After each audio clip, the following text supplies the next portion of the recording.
Hello, my name is Lauren and welcome to today's video. So in today's video, I want to jump right into it. I want to just share with you some of the most commonly played incorrect fingerings that I hear with beginners or intermediate students that have developed some habits of playing some fingerings incorrectly, and I just want to share some of the most common ones that I've noticed in this video today. So I'll get right into it. So I'll start with the most common ones that I notice. Hands down, this is the most common one that I see. It's D and E flat in the middle register in the staff. These fingerings here, so this is D in the staff, the middle D, and the middle E flat. And notice that my left hand first finger, index finger is up for these two notes. A lot of people, when they're first starting out, want to put this finger down because a lot of the other notes around it are down. So I'll play it first with the first finger up.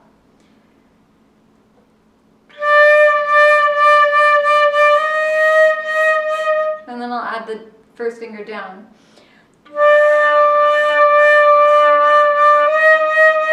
So hopefully you heard a big difference. That's a really big one. I don't need to be looking at someone's fingers to know that their first finger isn't down.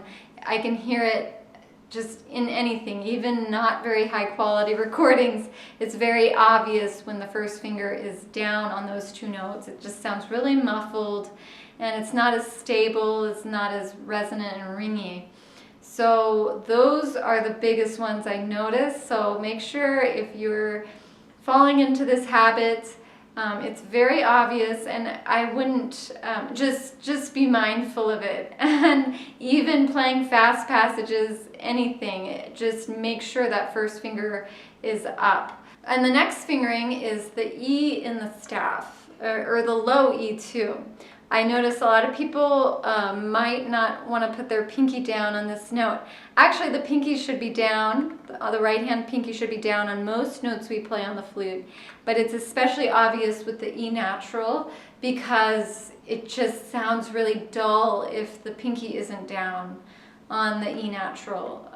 It just sounds a lot flatter, a lot more closed, and this is another one where I don't have to look at someone's fingers to know if their pinky isn't down on the E natural. So I'll play a couple of examples. It's not quite as obvious as the D or the E flat, but I'll play it right now.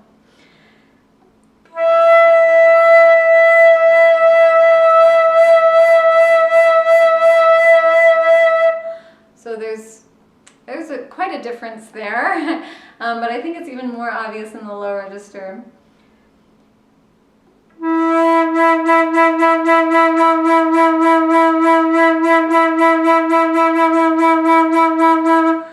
So when I take my pinky off, it just sounds more dull, it's less ringy, the flute doesn't feel like it's resonating as much.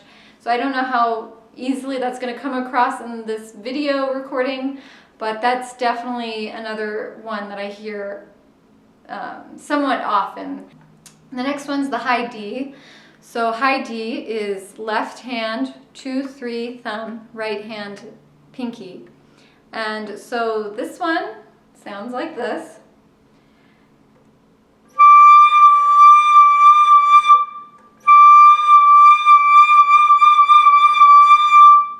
And a lot of people want to use the middle register fingering. And it might be because a lot of the fingerings in the middle register, from the low to middle register, are the same. The G is the same, the A is the same, B is the same.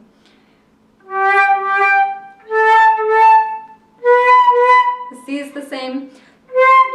So a lot of people think the B is the same. And so I can get a sound out with the middle register D fingering, but it doesn't sound quite right. It sounds more like kind of a harmonic fingering, not the ringy, resonant tone quality that we're striving for, when playing with the regular fingerings we use on the flute. So make sure the fingering for the high D is the correct one.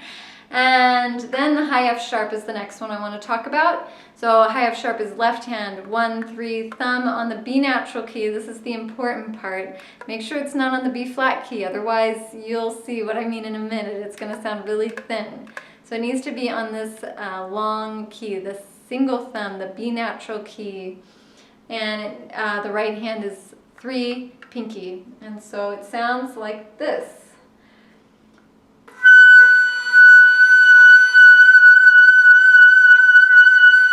And there's actually 3 fingerings for F sharp that I like to use. That I use all 3 of them. And this is just the regular one that I'm sharing in this video. I feel like there's other ones that I like to use for different reasons. They respond better or they're more in tune, but I'm just showing you the normal one today. The main thing I want to get across is to not use the B flat key, because then it'll just sound like this.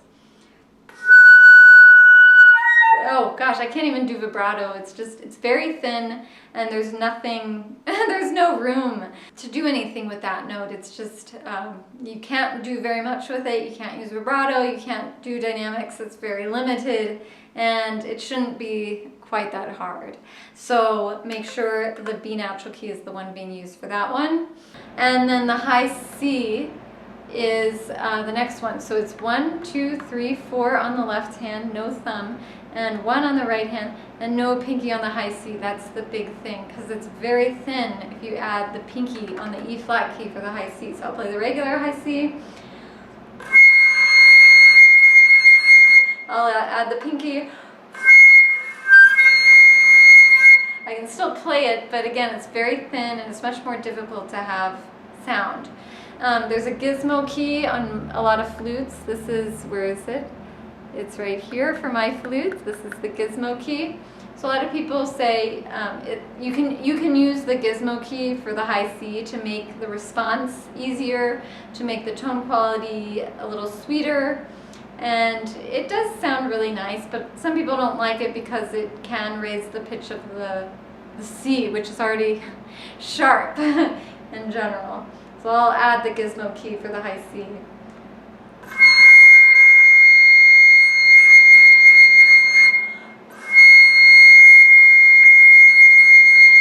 It actually doesn't change the pitch for me too much. I mean, I can kind of get it a little lower after pushing the gizmo key. But yeah, so that's something you can experiment with on your flute if you have a gizmo key.